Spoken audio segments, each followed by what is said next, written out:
Hello there. Today we're taking a look at my most underrated games according to Board Game Geek.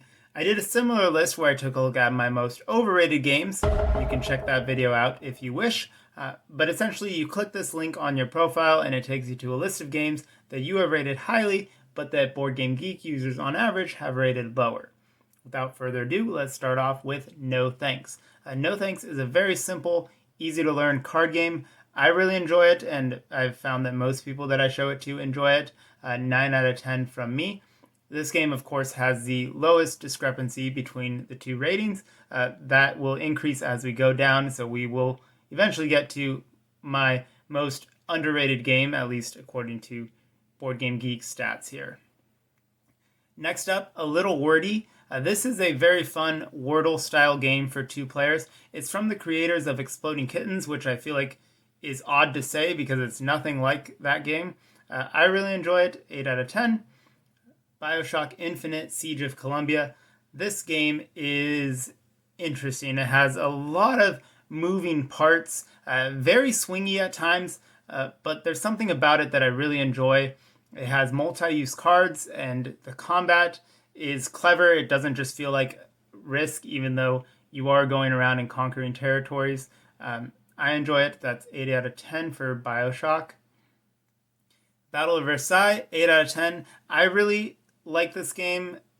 It has a interesting asymmetric aspect where one player is the United States, the other player plays France, and you're essentially trying to win prestige at some fashion show in Versailles, obviously. And there's multiple paths to victory. I really enjoyed it, 8 out of 10. Fast and Furious Highway Heist, another 8 out of 10. This game is hilarious and also pretty decent. You are taking actions, roaming around. The artwork is well done. It's not just screen grabs. There's different scenarios. I haven't played games like Thunder Road or things like that, but it seems like it has a similar feel to those. And there are, of course, no physics. You're throwing cards up in the air and kind of just tossing people around. It's very silly, but it works well. That's Fast and Furious Highway Heist. Catchphrase, very simple party game. Pass around the electronic gizmo. Get people to guess the word. 8 out of 10. Wise and Otherwise, I believe was probably inspired by Balderdash, even though it feels a lot more like Dixit, even though it came well before that. But instead of pictures, you have quotes, and you are trying to finish the quote and trick people into picking your side of the quote, and someone else puts the real answer down, and you're trying to find the real answer. So interesting game, lots of questions, and I enjoy it, 8 out of 10. Coup is a fantastic bluffing game where you have different characters and different powers. I am admittedly not very good at it, but I still enjoy it, 9 out of 10. Fiction is another Wordle-style game, but in this one player is the librarian, and they are giving false clues to the guessers, and so it's kind of an interesting dynamic and an interesting spin on, again, that Wordle dynamic. 8 out of 10 from me. Wizard Always Wins. This is a fun bag building game. You essentially take gems and put them in a bag, and eventually you want to pick the wizard so that you can draw your own gem out of the bag, because that is how you win. It's simple, and I just really enjoy it. It feels different from other games, 8 out of 10. Photosynthesis is a very pretty game. It's definitely a pure abstract, although the theme is very well integrated. You're collecting sun, you're growing trees, you're trying to avoid the shade of other players' larger trees. It's probably not quite a 9 out of 10 for me at this point, but still pretty good. We'll do the 8 out of 10 for that one. Temporum, I really enjoy Temporum. It has some interesting engine building, and I like being able to manipulate time and use different abilities in zones. It's from the same designer as Dominion, but it's not nearly as praised. I really like it. That is an 8 out of 10 for Temporum. Risk Strike is a simple Risk game where you are chucking dice and conquering territories. If you don't like risks, this isn't going to make you like it, but it is simple, and 8 out of 10 from me. Detective Club is a very interesting twist. It's like a combination of Spyfall and Dixit, and essentially one person does not know the clue, but they're trying to pretend that they do. I like that dynamic. 9 out of 10. Hue is from the Paco Games line. It's a simple kind of almost tile laying game where you're trying to create groups of colors and then hopefully score those colors at the end. 8 out of 10. Wizards Wanted surprised me. It's a Mattel game, but it's very well thought out. You have this pixie dust and you're running around doing menial wizard tasks, but the dynamic where the economy is based off of how far you move, which determines how much pixie dust you spend or gain, I really enjoyed. That's 8 out of 10. Forbidden Island, simple co-op game. I find it to be just a bit on the simple side and a bit repetitive. I know there's different layouts that you can use for the island, so probably going to bump that one down to an 8 out of 10 as well, but I still like it. Gem is another game from the Paco Games line. It is an auction game, and it's a very tight auction game because you don't have a lot to work with. There's more money as the game goes on, but the way that you're essentially using your money as leverage and currency is an interesting dynamic. I enjoyed it. 8 out of 10. Rum is a silly little push your luck game about where you're collecting different sets of colored bottles on the beach. It has a fun little theme. It's quirky. 8 out of 10. Quirkle is one of my favorite tile laying games. It's simple, it's abstract, and I find that it usually goes over well with people. 9 out of 10. Heroica Fortan. This should not be an 8 out of 10. I'm giving it an 8 out of 10 because I like Lego. Okay? That's pretty much my only reason. It's a Lego dungeon crawl with none of the dungeon crawl or RPG elements, really. Home Alone, the game. This one has nice art. Asymmetric two-player game again. I seem to have a couple of those on this list.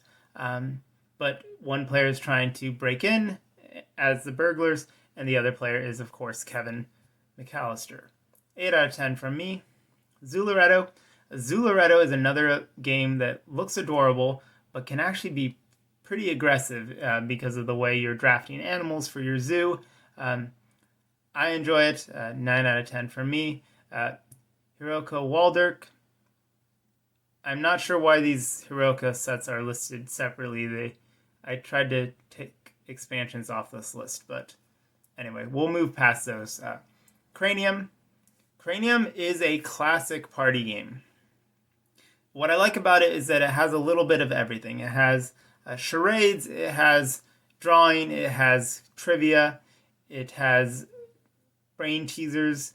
It has a little bit of everything, so it means that one person who is really good at giving clues isn't going to have an advantage. It kind of mixes all the party games up into one kind of cohesive structure, and I enjoy that. 8 out of 10. Heroica. Seven Wonders. Seven Wonders is a fantastic drafting game. I like the kind of civilization building of it, where you are essentially creating a wonder. And there's a couple of expansions that I have that I don't play as much, but I do enjoy the base game. It's a perfect game for me. 10 out of 10. Jenga Maker is another fun one. It's a team-based Jenga where you're cooperatively working to try and build something. And it is surprisingly fun, actually. 8 out of 10. Fallout Shelter. I enjoy this one. I have no experience with the app at all, or the games that the app was based off of either. But I really like this. 9 out of 10. It's a worker placement game, and you create your little bunker and it just has a fun dynamic. I don't often win, but I do enjoy it. Loot and Loaded, this is an interesting one. It feels very similar to Cash and Guns, but has a set collection mechanic, almost like Sushi Go. I did a review on it back in the very early days of the channel, which maybe lacks a little bit of enthusiasm, just in hindsight. But I enjoyed it, 8 out of 10. Halo Action Clicks. This is based off of the Hero Click system, I believe. It's a miniatures game, one of the few miniatures games that I actually ever invested any amount of time into. But I still enjoy it. I don't play it as much these days, but 8 out of 10 from me. Smash Up, I think I've cooled on it a little bit, so I'm going to bump this down to an 8 as well. But I do think it's just silly to combine two factions and just take things over. There is a lot of kind of accounting in it, and I think that's what keeps it from hitting the table as often, but I still think it's fun.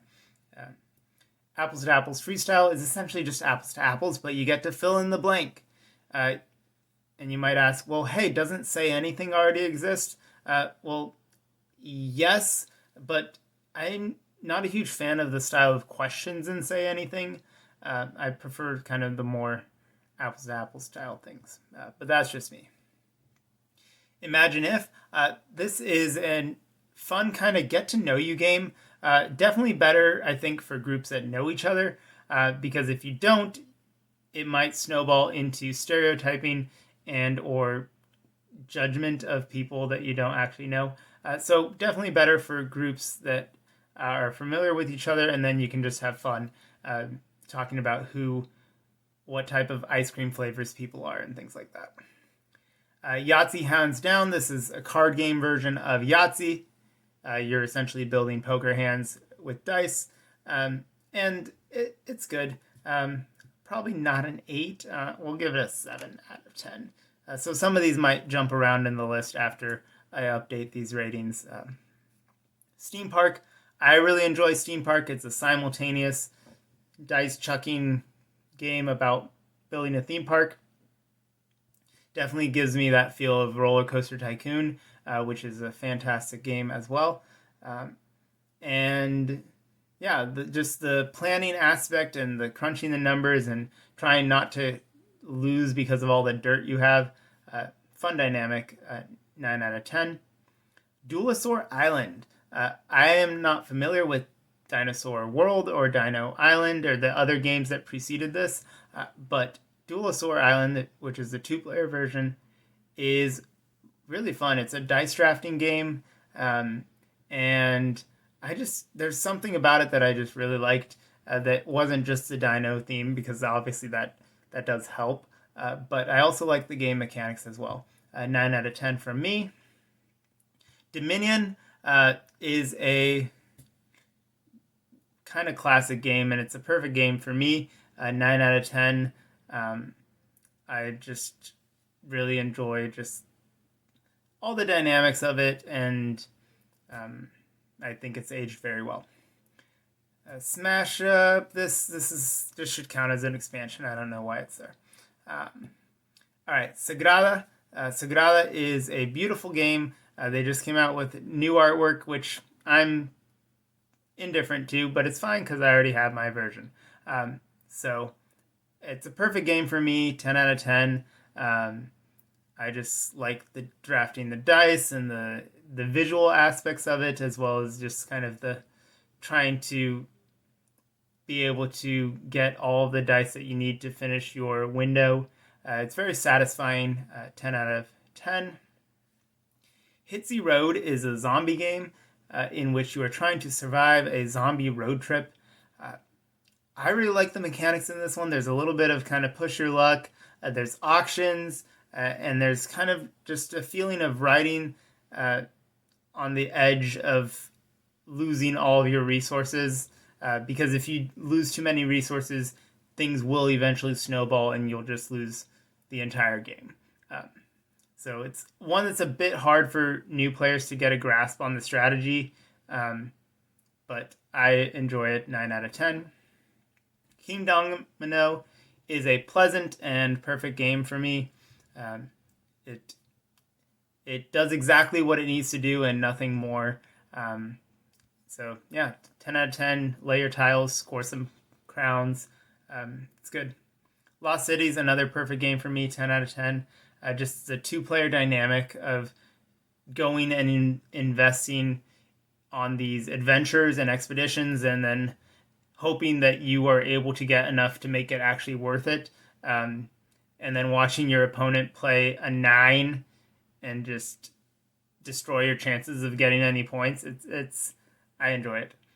Acquire is an interesting economic game where you have corporations or hotels, depending on which version you own, and you're trying to merge them and essentially come out on the upper end of those merges and make some money off of your stocks.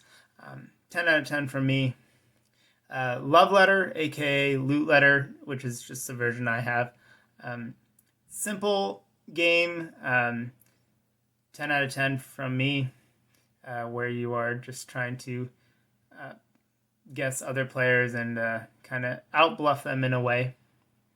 Dixit, another perfect game from me. Just the artwork is beautiful, and that puzzle storytelling element of giving clues that at least one person, but not everyone, will understand is a fun dynamic. I think I've said that a lot this video. That's a fun dynamic. So sorry if we're sounding redundant here. Obviously, I like these games. The Resistance. This is kind of my go-to social deduction game. Although right now I don't have a group that likes playing it. But I just think it's great. There's no player elimination.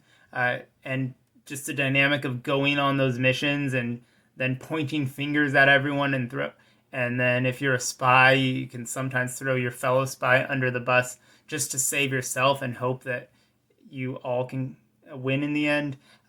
Just really fun. I like it. 10 out of 10 from me. Stratego is probably an 8 out of 10 game from me. So yeah, we'll update some ratings as we go here. Stratego, similar to chess, obviously less of a lifestyle game, but there's just something simple about it, and I enjoy it. 8 out of 10.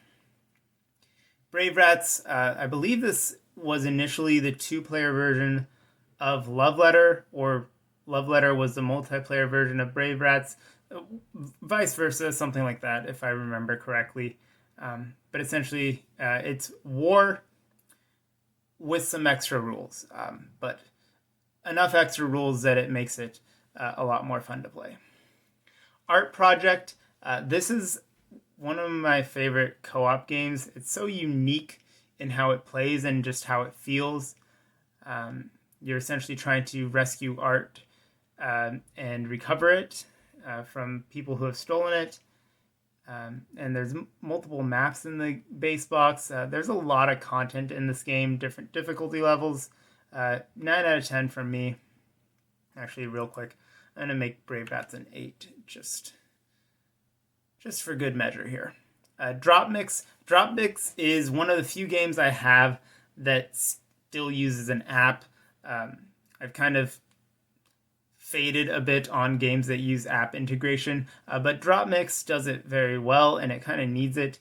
You essentially have these cards with NFC chips that all have popular music on them, and as you play it, it will remix songs together. It's a really, really just amazing technology, and the fact that they were able to get this to work and to work well. It's from the same people who developed games like Guitar Hero and things like that. It's done by Harmonix, but just kudos to whoever came up with this and all the people that made this work well. Drop Mix, it's more of an activity than a game, but I really like it. 9 out of 10. Risk Legacy. Obviously, I'm a big fan of Risk. I say obviously, but I don't think I've actually ever done a dedicated Risk video on this channel. Let me know in the comments if I should do that, because I have a lot of versions of Risk. But Risk Legacy is essentially the game that started the whole Legacy trend, and if you like Risk, it is a fantastic experience. You get to destroy things, shred things up, and permanently alter your Risk world. 10 out of 10 from me. Sushi Go. Sushi Go is a simple drafting game, and for me, it's a 10 out of 10. And the artwork being adorable definitely helps as well. Coloretto, another very simple game that is strategic and also a little bit mean, because you can be mean and give people cards that they don't want that are negative points.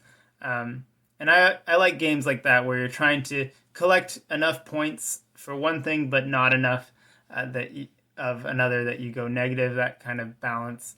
So 10 out of 10. Ket, I believe this game is now called Laser Chess, but it's fun. It's a little gimmicky, but I enjoy it. 9 out of 10 because lasers.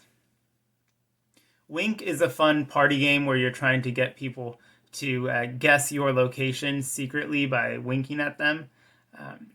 So it's very similar to a game that came out later called Shifty Eyed Spies, but I think I like this dynamic better. Blink is a two-player speed game, which I am admittedly not very good at. But it's fun, it's quick, hence the name, and it's just a simple matching game, 9 out of 10. Blockus or Bloku or Blockus. Blockus probably makes the most sense, if I'm being honest. But simple abstract game, obviously works best with 4 players, because if you play with fewer, then you have to do some other weird rules. But 10 out of 10 from me. Smitten. Smitten's a cute 2-player game where you're trying to cooperatively play cards in a grid. I give it a 9 out of 10. Nut, another game from the Paco Games line. This might be my favorite. I like the dynamic of collecting all the different colored acorns and trees and squirrels and things like that. 9 out of 10 from me. Yahtzee Free For All. This is a version of Yahtzee that's up to 6 players, and you can steal other people's combos essentially if you get a better one. So that's a fun dynamic, and I don't think there's any other Yahtzee game that has come out that has been as good as this one. So that's 9 out of 10 from me. King of New York. I really enjoy King of New York. I very much enjoy it more than King of Tokyo. I recognize that I'm definitely in the minority when it comes to that opinion. But I just like being able to destroy the buildings. I like that dynamic, and also like the military showing up and the escalation and the ouch, things like that. I feel like it feels like it feels more thematic versus the original where you're just in the city and it's just kind of there. Clue Reinvention. This is essentially in 2008, Hasbro remade a lot of their games. I should do a video on that, and tried to kind of inject some new life into them, and Discover the Secrets was one of those. It's the only Clue game, at least so far, in which everyone can actually die and the murderer can get away with it. So that is a fun mechanic. There's also individual player powers, which I don't believe have been seen in Clue since then. Yeah, and I like deduction, even if it is very simple deduction, but 9 out of 10 for that.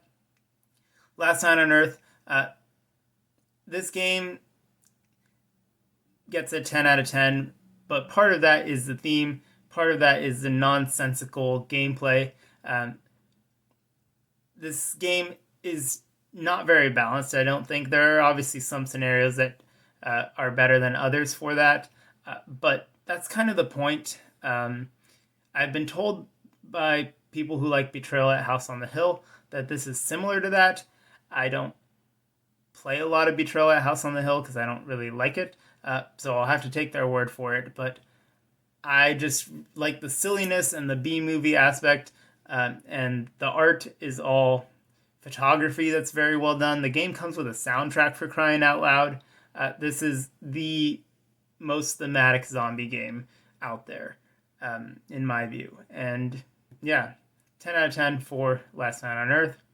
Cranium Party, Cranium Party Playoff. That wasn't even meant to be a tongue twister. Is essentially a game where you have a bracket and you're essentially just doing March Madness or whatever and answering questions as to which thing or person would win in that certain category. It's also very similar to a Jackbox game called Bracketeering, but I think this one does it better. 9 out of 10. New York 1901. This, in my view, is a Ticket to Ride destroyer, because why anyone would play Ticket to Ride when New York 1901 exists. They have a similar feel, but I really like the mechanics in New York 1901 and just the kind of puzzle of trying to figure out how to fit your buildings in while still maintaining control of the different streets. I really like it. I wish that we'd gotten the additional maps that the designer alluded to, but it seems like the game did not perform well enough for those expansions, so we will never know. Welcome to the Dungeon. This is a kind of simple push your luck game where you're building a dungeon deck with all the other players, but eventually someone will have to go through that. And the one thing I don't like about it is the player elimination, but the game is usually short enough to avoid that. I am going to just knock it down a bit to a 9 out of 10, but still really enjoy it. Spot It. Just a simple matching game. There's a bunch of different ways to play. I'm still giving it a 10 out of 10. Risk 2210 AD. Again, I like Risk. This is probably my favorite standard version of Risk, as in non-legacy, because all of the elements with energy, the 5-turn limit is a big game changer, but all those things I feel like make it a better game overall. City of Horror is another zombie game on the list. I really like the player negotiation in this game. There's no hidden traitor or anything like that. This is not a social deduction game. It's social negotiation. Every single resource you get in this game is something you can bribe people with. So if you play with people who just ignore the bribing and just try and play it just as the rules are there, it's not going to be very exciting. But if you play it with people who negotiate a lot, yes, it might take a little bit longer, but it'll be a lot more fun. And then Risk Reinvention, as I mentioned earlier, in 2008, Hasbro kind of remade a lot of their games, and Risk was one of them. This one added cities, which were an entirely new dynamic. It added goals and objectives. So now instead of having to conquer the whole world, you just had to complete 3 objectives. You got rewards for completing those objectives. And yeah, so that apparently is my most underrated game, which I did not know until looking at this list. So let me know your thoughts about these games in the comments, and I'll look forward to seeing you next time on Board Games, Bricks, and Hobbies. Take care.